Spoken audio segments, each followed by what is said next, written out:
If you have a silo for media, a silo for SEO, a silo for content, another silo for sales, and then maybe you've also got brand on top of that. Now all of a sudden you're just trying to keep peace across these silos. And that is not the name of the game. The name of the game is revenue, right? The name of the game is growth.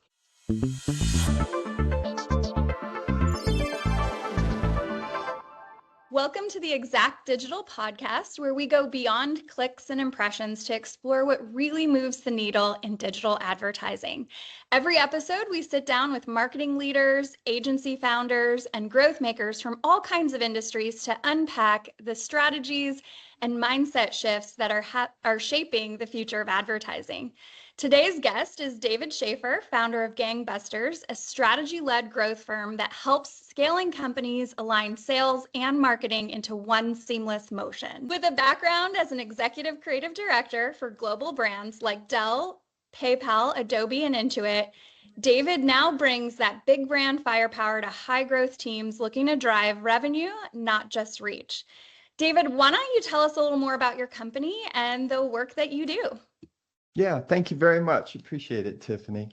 Gangbustrs is interesting to me, and it's very much similar to the work that I've done my whole career, especially in B2B, and that is understanding buyers, understanding the insights and the transformation that buyers are looking for, and bringing that to companies and helping them improve their marketing. So everything I do is basically turning insights into revenue.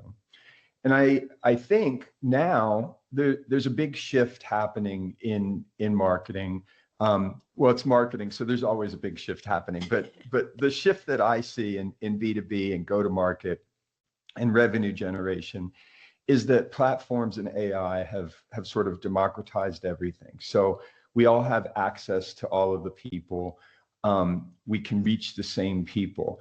And what that means is a vague ICP is just a kind of a polite way of saying you're wasting your budget, because once you understand that you can reach anybody specifically, then it's kind of on you to understand what their needs are and reach out to them. So that's kind of the main point of this agency, is that your product is no longer the thing that you're selling. What you're selling is personal transformation. And it's very much true in B2B and across the board in all of the different types of B2B buyers. So everything starts with the buyer. You tap into that mindset at each stage. And if you do that and you bring sales and marketing together into an aligned motion that's basically unified, then you're going to close more deals. And that's how we help bring brand demand and go to market together, by scripting the whole buyer journey for all the departments to act on. That's great. I meant to ask you the other day, how did you come up with the name Gangbustrs? And was there a reason behind the unique way that you spell it? Well, the unique way that I spell it is that actual word Gangbusters was a couple $1,000s for the URL. But yeah. I loved Gangbusters because it represents what I always want to do. And that is bring together a team of people to create results for companies. So it's not about me, it's about the Gangbusters and the results being Gangbusters. So I always thought that it was both people and teams and results that make sense. And I think very much, wherever you are, whatever kind of marketing or sales you do, it is a team sport, and alignment is a big deal. Yeah, no. What are, as we're kind of introducing who you are, who are your ideal customers? Like, what types of business do you work with? Who do you typically work with? Size of businesses? Yeah. So the first thing I would say we're B2B focused, and we're focused on B2B because there's typically stages in a B2B purchase. So we deeply understand the different stages, but I would say my ideal customer isn't a CMO and it isn't a head of sales, it's a CEO. A CEO is the one in charge of the misalignment problem that exists right now, right? And there's a misalignment tax that companies are paying, and it's $1 trillion problem for B2B. But and this is, widely cited by Gartner and other companies, but you can double your revenue from marketing by aligning sales and marketing. You can get higher deal closing efficiency, like 70% better closing efficiency. And the stat that I like is you can 300% better odds of exceeding your goals or meeting your goals and exceeding them, rather than missing your goals. So I look at these problems and these opportunities as CEOs needing to create one story, one system with many, many chapters.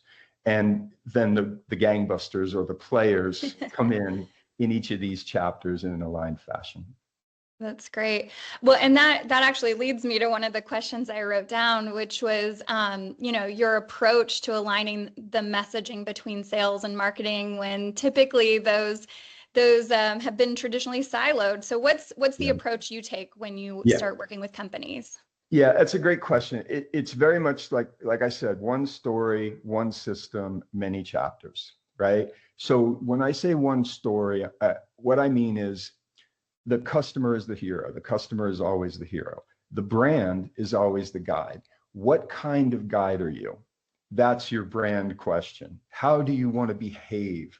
Well, you want to behave in a way that's true to yourself, but also that makes sense to your customer. So brand without sales scripts is sort of theater, and sales scripts without brand is just spam, right? So we have to come up with a way to get both sales and marketing and rev ops and go to market, whatever you want to call it, to play the same game.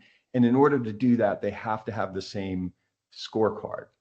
So the scorecard that I like to recommend is measurable alignment at each stage. So at each stage, are you able to deliver meeting ops? Are you able to deliver a yield number at stage? And are you able to look at the cycle time of that stage and shorten it in some way so you become more efficient? And then you want to obviously look at win rate. And just to add to that, the things like MQLs are not real. They're feelings that companies have about whether a customer may or may not be ready. And meetings and some of these other KPIs are hard facts, and that's what we like to focus on. No, that's great.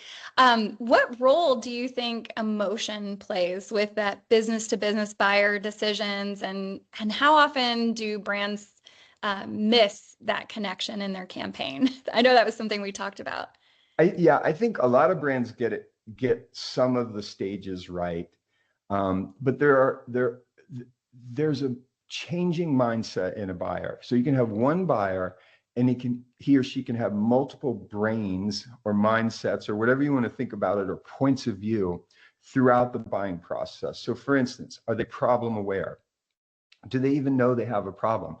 Well, that's one mindset. Now, once they know they have a problem and it's itching at them and it's bothering them, are they solution aware? Do they know that you and your competitors exist? Oh, well, now I know that there's a solution out there. Somebody else might be feeling the same problem I have. Let me do a little research. Now I see there's 3 or 4 competitors out there, and there's pros and cons to each competitor. Now, as you get closer to the sales, especially with B2B, there's things like final negotiations that need to happen, right? So that's another mindset. It's like, how is it going to be working with this company? Are they going to be amenable to the things that I want? Is the product experience going to be easy? Then there's purchase, which is, it's what everyone focuses on, but it's sort of an inevitable conclusion to the 5 stages prior to it. And then there's another stage which everyone, not everyone, but there's another stage which many people forget, and that is onboarding. And especially with the companies that I deal with, onboarding is critical, and it's often left to chance. So you've spent all this time and money to get a customer. You've gone through all these stages. You've nurtured them. You've helped them along. You've given them a lot of value. Now it's finally time for them to use the product. And if they don't feel, really good about that, if they don't feel that transformation that you've promised them, if they don't feel and they're struggling, well, then they're not going to tell their friends. They're not going to use your product, and everything that you've set up prior to that is sort of wasted. So this is one way of saying that, a buying process, it isn't as simple as awareness, consideration, sales. That's from the company perspective. If you look at it from the human perspective, there's all sorts of different emotions. And if I'm an end user buyer, my emotion set might be different than if I'm a financial buyer, or if I'm someone who's looking for productivity from a team and buying this. So everybody has their needs, and you got to understand the needs that everybody has in order to kind of meet their needs. Yeah. Is there anything you're seeing as like one of the biggest challenges that you're seeing with the companies you're working with, or is there a common thread there? Is there a common thread there? I think it's really that people are exhausted by marketing speak, and sales speak. I think that they intuitively understand the things that I'm saying. But when you have set up your business in silos, there's a practical nature to dealing with that. If you have a silo for media, a silo for SEO, a silo for content, another silo for sales, and then maybe you've also got brand on top of that. Now all of a sudden you're just trying to keep peace across these silos, and that is not the name of the game. The name of the game is revenue, right? The name of the game is growth. So yeah.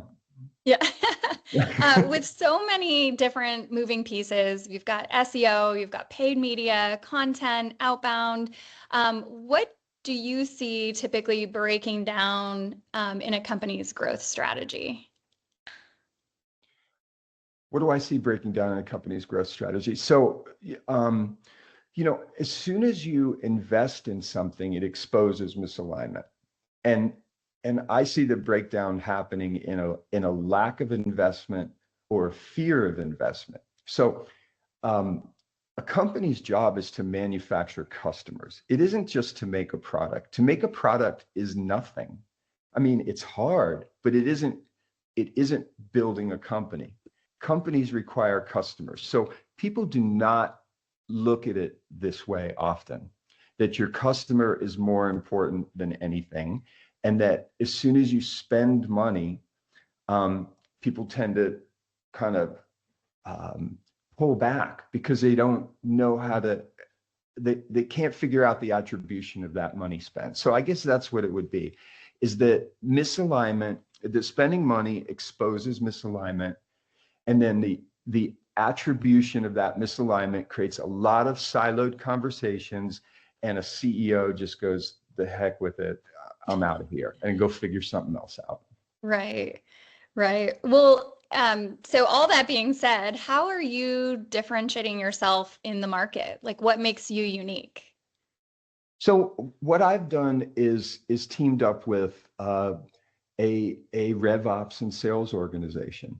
And what makes us unique is that we're going to actually do the things that I'm talking about. So at each stage at Demand Gen, we're going to have, for instance, so if there's a big thought piece that we do, maybe we'll have media invest in promoting it. And when downloads happen, it just doesn't move from one part of the funnel to the next part of the funnel. No, sales will call and pick up and figure out what's going on there and get the commitment for the next interaction with that person. And if they're not able to get the commitment for the next interaction, they're going to tell marketing and the content people why they weren't able to do that. So the system keeps building and improving on itself. And that way, the first impression you make makes sense to the buyer as they progress from the next impression to the next impression to the next impression. That's great. Well, is there anything else you would like to share you think is important for our audience to know about you, or anything that you might not have covered? Anything that I don't know. It sounds like an opportunity to say something, but No, you're good. You're good. And well, I think that here's what I would say is this is not soft storytelling. This is real revenue. It's tied to emotions in people, and emotions are what drive actions, right? And if you can't figure out the emotion of your buyer at different stages, then how can you figure out the action? And you can't just say, well, marketing is just going to say whatever, and then sales can go have a one-to-one conversation. It doesn't work that way. So the main thing I would say is that emotion equals revenue in the B2B world. And once you understand that, then you have the key to growth, and then you can use modern platforms and technology to scale and create a revenue engine. That's awesome. Well, David, thank you so much for your time today. And to everyone out there, if you want to learn more about Gangbustrs and their team and what they're doing, you can log on to gangbustrs.com, and that's gang, BUSTRS.com. Or you can follow them over on LinkedIn. And just want to say thank you to everyone else for just watching today's episode, brought to you by Exact Digital, your dedicated partner for performance-driven media from programmatic, display, CTV, paid social search, and beyond. Let us know how we can help you.